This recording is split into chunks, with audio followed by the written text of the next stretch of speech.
റെയിൽവേയുടെ ALP stage 1 എക്സാമിനേഷൻ്റെ result വന്നിട്ടുണ്ട്. CBT 1ൻ്റെ result വന്നിട്ടുണ്ട്. അപ്പോൾ CBT 1ഉം സ്റ്റേജ് 2 ആയിട്ടുള്ള CBT 2ലേക്ക് ആരൊക്കെയാണ് സെലക്ട് ആയിരിക്കുന്നത് എന്ന് നിങ്ങൾക്ക് ഇപ്പോൾ അറിയാവുന്നതാണ് RRBയുടെ വെബ്സൈറ്റ് വഴി. അപ്പോൾ അതിൻ്റെ ഓരോന്നിൻ്റെ ഇപ്പോൾ നിങ്ങൾക്കിവിടെ കാണാൻ ഞാനിവിടെ സ്ക്രീനിൽ കാണിച്ചിരിക്കുന്നത് തിരുവനന്തപുരം RRBയുടെ എന്താണ് ലിസ്റ്റാണ്.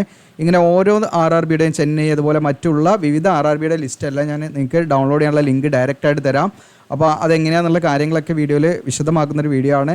അതുപോലെ നമ്മൾ ഇതിൽ നമ്മുടെ മാർക്ക് അറിയാൻ പറ്റുമോ അതിൻ്റെ കാര്യങ്ങളൊക്കെ വീഡിയോയിൽ പറയുന്നുണ്ട്. CBT 2ൻ്റെ ഡേറ്റ് എന്നാണ് തുടങ്ങിയുള്ള കാര്യങ്ങളും പറയുന്നുണ്ട്. വീഡിയോ യൂസ്ഫുൾ ആണെങ്കിൽ ലൈക്ക് ചെയ്യുക, നിങ്ങളുടെ കൂട്ടുകാരിലേക്ക് ഷെയർ ചെയ്യുക. പിന്നെ എന്തെങ്കിലും ഡൗട്ട് ഉണ്ടെങ്കിൽ നിങ്ങൾ തീർച്ചയായിട്ടും കമൻറ്റായിട്ട് ചോദിക്കുക.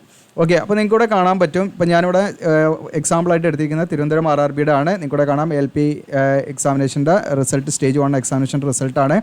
ഇവിടെ വന്നിരിക്കുന്നതെന്ന് വെച്ചാൽ CBT 2 എക്സാമിനേഷനിലേക്ക് ഷോർട്ട് ലിസ്റ്റ് ചെയ്യപ്പെട്ട ഉദ്യോഗാർത്ഥികളുടെ ലിസ്റ്റാണ് വന്നിരിക്കുന്നത്. അപ്പോൾ ഇവിടെ കാണാം, ഇത് ഈ ലിസ്റ്റ് എന്ന് പറയുന്നത് ഒരിക്കലും മെറിറ്റ് അടിസ്ഥാനത്തിലുള്ള ഓർഡർ അല്ല നമുക്ക് തന്നിരിക്കുന്നത്, അസെൻഡിങ് ഓർഡറാണ്. അപ്പോൾ ഇവിടെ നിങ്ങൾക്ക് കാണാം, ഇപ്പോൾ ഫസ്റ്റ് ഇരിക്കുന്ന ആൾ ഏറ്റവും കൂടുതൽ മാർക്ക് ഉള്ളത് എന്ന് മീനിങ് ഇല്ല ഇതിന്. ഇവിടെ ഫസ്റ്റ് എന്ന് പറയുന്നത് ഏറ്റവും സ്മോളസ്റ്റ് നമ്പർ ടു ലാർജസ്റ്റ് എന്നുള്ള ലെവലിലേക്കാണ് നമ്പർ ഓർഡർ ചെയ്തിരിക്കുന്നത്. അതല്ലാതെ മെറിറ്റ് അടിസ്ഥാനത്തിൽ ഫസ്റ്റ് പൊസിഷനിലവർ ഈ പറയുന്ന ഇതിൽ ഫസ്റ്റ് കാണുന്നവരൊന്നും ഫസ്റ്റ് നമ്പർ അല്ലെങ്കിൽ മെറിറ്റിൽ ഫസ്റ്റ് ആണെന്നുള്ള മീനിങ് ഇല്ല. അതാണ് നിങ്ങൾ മനസ്സിലാക്കേണ്ടത്. അപ്പോൾ ജസ്റ്റ് എന്താണ് ഒരു ഷോർട്ട് ലിസ്റ്റ് ആണ്, അത് ജസ്റ്റ് അസെൻഡിങ് ഓർഡറാണ്. സ്മോളസ്റ്റ് ടു ലാർജസ്റ്റ് നമ്പറാണ് നിങ്ങളുടെ റോൾ നമ്പർ. ഏറ്റവും ചെറുത് മുതൽ വലിയ നമ്പറിലേക്കാണ് ഇത് ലിസ്റ്റ് ചെയ്തിരിക്കുന്നത്. അപ്പോൾ തിരുവനന്തപുരം നമുക്ക് ഏകദേശം എത്ര ഉദ്യോഗാർത്ഥികൾ എടുത്തിട്ടുണ്ട് കാണാം. ഈ ഫസ്റ്റ് സ്റ്റേജിൽ നിങ്ങൾക്ക് 2941 ഉദ്യോഗാർത്ഥികളാണ് ഈ ലിസ്റ്റിൽ വന്നിരിക്കുന്നത്. ഈ ലിസ്റ്റിൽ വന്നിരിക്കുന്നവരൊക്കെ സ്റ്റേജ് 2ലേക്ക് എന്താണ് എലിജിബിൾ ആണ്. സ്റ്റേജ് 2 കമ്പ്യൂട്ടർ ബേസ്ഡ് എക്സാമിന് എഴുതാൻ അവർ എലിജിബിൾ ആണെന്നുള്ളതാണ് നിങ്ങൾ മനസ്സിലാക്കേണ്ടത്. ഇത് വന്നിരിക്കുന്ന റിസൾട്ട് വന്നിരിക്കുന്നത് 26 ഇന്നലെയാണ് വന്നിരിക്കുന്നത്. നിങ്ങളാണ് ചെയർമാൻ RRB തിരുവനന്തപുരം. ഓക്കെ, ഇനി ഇതിൽ നമ്മൾ കുറച്ച് ശ്രദ്ധിക്കേണ്ട കാര്യങ്ങൾ ഇവിടെ കൊടുത്തിട്ടുണ്ട് അവർ. അതായത് സെക്കൻഡ് സ്റ്റേജ് എക്സാം ജസ്റ്റ് ഒന്ന് റിമൂവ് ചെയ്യട്ടെ.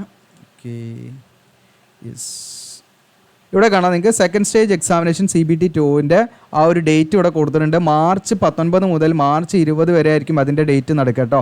ഓക്കെ, JEൻ്റെ ഒക്കെ ഡേറ്റ് ഏകദേശം ഇതിൽ തന്നെയാണ് വരുന്നത്. മാർച്ച് 19 മുതൽ മാർച്ച് 20 വരെയാണ് അതിൻ്റെ ഡേറ്റ്. അതിൻ്റെ ഉള്ളിൽ ഈ ഡേറ്റിൻ്റെ ഉള്ളിലായിരിക്കും നിങ്ങൾക്ക് എക്സാം ഉണ്ടായിരിക്കുക. അപ്പോൾ അതിൽ നിങ്ങൾക്ക് ആ ഡേറ്റിൻ്റെ നിങ്ങളുടെ എക്സാം എന്നാണോ അതേ ഡേറ്റിൻ്റെ 10 ദിവസം മുൻപ് നിങ്ങൾക്ക് എന്താണ് സിറ്റി ഇൻറ്റിമേഷൻ നിങ്ങൾക്ക് അറിയാൻ പറ്റും. നിങ്ങൾക്ക് ആ സ്ലിപ്പ് ഡൗൺലോഡ് ചെയ്യാൻ പറ്റും സെക്കൻഡ് സ്റ്റേജിൻ്റെ. ഓക്കെ, പിന്നെ അതോടൊപ്പം തന്നെ നിങ്ങൾക്ക് ഈ പറയുന്ന ലിസ്റ്റ് ഇപ്പോൾ ഞാനിവിടെ കാണിക്കുന്ന PDF നിങ്ങൾക്ക് എന്താണ് ഡൗൺലോഡ് ചെയ്യൽ ലിങ്ക് ഞാൻ കാണിക്കാം. അത് കൂടാതെ നിങ്ങളുടെ ഓരോരുത്തരുടെയും എന്താണ് അക്കൗണ്ടിൽ കയറിയിട്ട് നമ്മുടെ ഈ പറയുന്ന RRB നമ്മൾ ലോഗിൻ ചെയ്തിട്ട് നിങ്ങളുടെ സ്കോറും റിസൾട്ടൊക്കെ നിങ്ങളുടെ ഓരോ ഇൻഡിവിജ്വൽ ആയിട്ടുള്ള നിങ്ങളുടെ സ്കോറും റിസൾട്ടൊക്കെ നിങ്ങൾക്ക് എന്ത് ചെയ്യാൻ കാണാൻ പറ്റും. അത് ആക്റ്റീവ് ആകുന്നത് 21 ഇപ്പോൾ നമ്മൾ വീഡിയോ ചെയ്യുന്ന ദിവസം മുതലാണ്. ഓക്കെ, 3 PM മുതലാണ് കേട്ടോ. ഇന്ന് ഇപ്പം നമ്മൾ ഈവനിങ് 3 PM മുതൽ നിങ്ങൾക്ക് 27/2/2025 3 PM മുതൽ നിങ്ങളുടെ ഇൻഡിവിജ്വൽ ആയിട്ടുള്ള റിസൾട്ട് നിങ്ങൾക്ക് എന്ത് ചെയ്യാൻ പറ്റും, നോക്കാൻ പറ്റും. അത് നിങ്ങളുടെ ലോഗിൻ IDയും കാര്യങ്ങളൊക്കെ കൊടുത്തിട്ട് നിങ്ങൾക്ക് ചെക്ക് ചെയ്യാൻ പറ്റും. അത് കൂടാതെ നിങ്ങൾക്ക് ഈ ലിസ്റ്റിൽ ഉണ്ടോയെന്ന് നിങ്ങളുടെ റോൾ നമ്പർ ഉണ്ടല്ലോ, നിങ്ങളുടെ കോൾ ലെറ്ററിലുള്ള റോൾ നമ്പറാണ്. ആ റോൾ നമ്പർ ഒന്ന് നിങ്ങൾ ജസ്റ്റ് നോക്കുക, അതിൽ നിങ്ങൾ ഉണ്ടോ നോക്കുക. ഓർഡർ നിങ്ങൾക്ക് പെട്ടെന്ന് കാണാൻ പറ്റും. ഓക്കെ, നിങ്ങൾ ഈ നമ്പർ നോക്കിയാൽ മതി. ഇതിൻ്റെ ഓർഡർ നോക്കിയാൽ ഏകദേശം ഒരു ധാരണ കിട്ടും. അതിൽ നിങ്ങൾക്ക് പോയി നോക്കിയാൽ നിങ്ങളുടെ നമ്പർ ഉണ്ടെങ്കിൽ നിങ്ങൾ സെക്കൻഡ് സ്റ്റേജിലേക്ക് നിങ്ങൾ എലിജിബിൾ ആണ് എന്നുള്ളതാണ് നിങ്ങൾ മനസ്സിലാക്കേണ്ടത്. ഇനി വീഡിയോയുടെ ഡിസ്ക്രിപ്ഷനിൽ ഞാനിതിൻ്റെ ഡൗൺലോഡ് ചെയ്യാനുള്ള ലിങ്ക് തരാം. അതിൽ നിങ്ങൾക്ക് ഡൗൺലോഡ് ലിങ്ക് തന്നു കഴിഞ്ഞാൽ അതായത് അപ്ലൈ ആവുന്നതാണ് കേട്ടോ. അല്ലെങ്കിൽ ALP റിസൾട്ട് എന്താണ് PDF ഡൗൺലോഡ് എന്നുള്ളത് അങ്ങനെ എന്തെങ്കിലും പറഞ്ഞിട്ടായിരിക്കും ലിങ്ക് തരിക. അതിൽ ക്ലിക്ക് ചെയ്താൽ നിങ്ങൾക്ക് ഈ ഒരു പേജിലേക്കായിരിക്കും RRB ALP റിസൾട്ട്. ഇതിപ്പോൾ ഓരോ RRBയുടെയും ഒഫീഷ്യൽ സൈറ്റിലാണ് ഓരോന്നിൻ്റെയും ലിസ്റ്റ് പബ്ലിഷ് ചെയ്തിരിക്കുന്നത്. അപ്പോൾ നിങ്ങൾക്ക് ഓരോ RRBയിലും കയറി ഡൗൺലോഡ് ചെയ്യാൻ പറഞ്ഞാൽ ഭയങ്കര റിസ്ക് ആയിരിക്കും. അതിന് നമ്മളിത് ഇവിടെ താഴോട്ട് സ്ക്രോൾ ഡൗൺ ചെയ്താൽ നിങ്ങൾക്ക് റീജിയൻ വൈസ് റിസൾട്ട് ലിങ്ക്സ് ആണ് ഇവിടെ കൊടുത്തിട്ടുണ്ട്. ഇവിടെ കാണാൻ ലിങ്ക് 1 എന്ന് പറയുന്നത് ഇതിൻ്റെ റിസൾട്ട് ആണ്. ലിങ്ക് 2 എന്ന് പറയുന്നത് അതിൻ്റെ കട്ട് ഓഫ് ആണ്. അപ്പോൾ ഇവിടെ കാണാൻ നിങ്ങൾക്ക് തിരുവനന്തപുരം ആണെങ്കിൽ ഇവിടെ ക്ലിക്ക് ചെയ്യുക നിങ്ങൾക്ക് കിട്ടണമെങ്കിൽ. ഇനി പ്രയാഗ്രാജ് ആണെങ്കിൽ ഇവിടെ ക്ലിക്ക് ചെയ്യുക. അതുപോലെ ചെന്നൈ എല്ലാ RRBൻ്റെ ഇതിൽ കൊടുത്തിട്ടുണ്ട്. അതിൻ്റെ കട്ട് ഓഫ് ഇവിടെ ഉണ്ട്. ഓക്കെ, അപ്പോൾ നിങ്ങൾക്ക് ഓരോന്നിൻ്റെയും RRB ക്ലിക്ക് ചെയ്യുക, അതിൻ്റെ കട്ട് ഓഫ് അവിടെ തന്നെ ഉണ്ട്, അങ്ങനെ നോക്കാവുന്നതാണ്. അതുപോലെ ALP CBTൻ്റെ കമ്പ്യൂട്ടർ എക്സാമിനേഷൻ്റെ അതായത് അതിൻ്റെ ലിസ്റ്റ് ഡേറ്റ് മെൻഷൻ ചെയ്യുന്ന നോട്ടീസ് ഉണ്ട്. അത് നിങ്ങൾക്ക് ഇവിടുന്ന് ക്ലിക്ക് ചെയ്ത് കൊടുത്ത് ഡൗൺലോഡ് ചെയ്യാവുന്നതാണ്. ഓക്കെ, അപ്പോൾ ഡയറക്റ്റ് ലിങ്ക് നമ്മുടെ കൊടുത്തിട്ടുണ്ടെങ്കിൽ ജസ്റ്റ് അതിൽ ക്ലിക്ക് ചെയ്താൽ മതി. നിങ്ങൾ ഏത് RRBയിലേക്കാണോ അപ്ലൈ ചെയ്തത് ആ RRBൻ്റെ നിങ്ങൾക്ക് എന്ത് ചെയ്യാം, അതിൻ്റെ നേരെയുള്ള റിസൾട്ട് എന്നുള്ളത് ക്ലിക്ക് ചെയ്താൽ റിസൾട്ട്, കട്ട് ഓഫ് എന്നുള്ളതിൽ ക്ലിക്ക് ചെയ്താൽ നിങ്ങൾക്ക് കട്ട് ഓഫും കിട്ടും. ഡയറക്റ്റ് ലിങ്കാണ്. ഓക്കെ, അപ്പോൾ അത് ക്ലിക്ക് ചെയ്യാം. ഇനി വേറൊരു കാര്യം എന്തായിരുന്നു വിചാരിച്ചതെന്ന് വെച്ചാൽ നമ്മൾ കട്ട് ഓഫ് മാർക്കിനെ കുറിച്ചാണ് കേട്ടോ നമ്മൾ മറ്റൊരു കാര്യം പറയാൻ വിട്ടുപോയത്. ഞാൻ അത് കണ്ടിന്യൂസ് ആയി റെക്കോർഡ് ചെയ്യുന്ന വീഡിയോ ആയതുകൊണ്ട് നമുക്ക് എന്താണ് നമ്മൾ വിചാരിച്ചിരുന്നത് എന്നുള്ളൊരു പെട്ടെന്ന് ഔട്ടായി പോകും. ഓക്കെ, അപ്പോൾ കട്ട് ഓഫും പാടെ പറയാം. ഇപ്പോൾ ഇത് തിരുവനന്തപുരത്തിൻ്റെ കട്ട് ഓഫാണ്, തിരുവനന്തപുരം RRBയുടെ കട്ട് ഓഫാണ്. നിങ്ങൾക്കിവിടെ കാണാം ഇതിൽ ഓപ്പണിൽ വന്നിരിക്കുന്നത് അത് എക്സ് സർവീസ്മെൻ വേറെ തന്നെയാണ്. ഓപ്പൺ കോട്ടയിൽ നിങ്ങൾക്ക് കൂടെ കാണാം. ജനറലിന് 48 പോയിന്റ് കഴിഞ്ഞിട്ട് നമുക്ക് ഏകദേശം 5 ഡിജിറ്റ് എടുത്തിട്ടുണ്ട് കേട്ടോ. അപ്പോൾ 48, അതുപോലെ SC ആണെങ്കിൽ 30, ദെൻ ST ആണെങ്കിൽ 31, ദെൻ OBC ആണെങ്കിൽ 48, EWS ആണെങ്കിൽ 40. ഇതൊക്കെയാണ് ഇതിൻ്റെ കട്ട് ഓഫ്. എക്സ് സർവീസ്മാൻ ആണെങ്കിൽ 41, എക്സ് സർവീസ്മാൻ അല്ലെങ്കിൽ OBC ആണെങ്കിൽ 30 വന്നിട്ടുണ്ട്. പിന്നെ ഇത് ഓരോ RRBക്കും ഡിഫറെൻ്റ് ആണ് കേട്ടോ കട്ട് ഓഫ് വരുന്നത്. ഇനി ഫോർ എക്സാമ്പിൾ ഞാൻ വേറെ ഏതെങ്കിലും ചെന്നൈ വേണമെങ്കിൽ കാണിക്കാം നിങ്ങൾക്ക്. ചെന്നൈ നോക്കട്ടെ. ഓക്കെ, ചെന്നൈൻ്റെ കട്ട് ഓഫ് നോക്കാം. നിങ്ങൾക്കൂടെ കാണാം ചെന്നൈൻ്റെ കട്ട് ഓഫ്. ഓക്കെ, ഇതിൽ ജനറൽ 49 ഇപ്പം നമുക്ക് തിരുവനന്തപുരം 48 വന്നത്, ഇവിടെ 49 വന്നിട്ടുണ്ട്.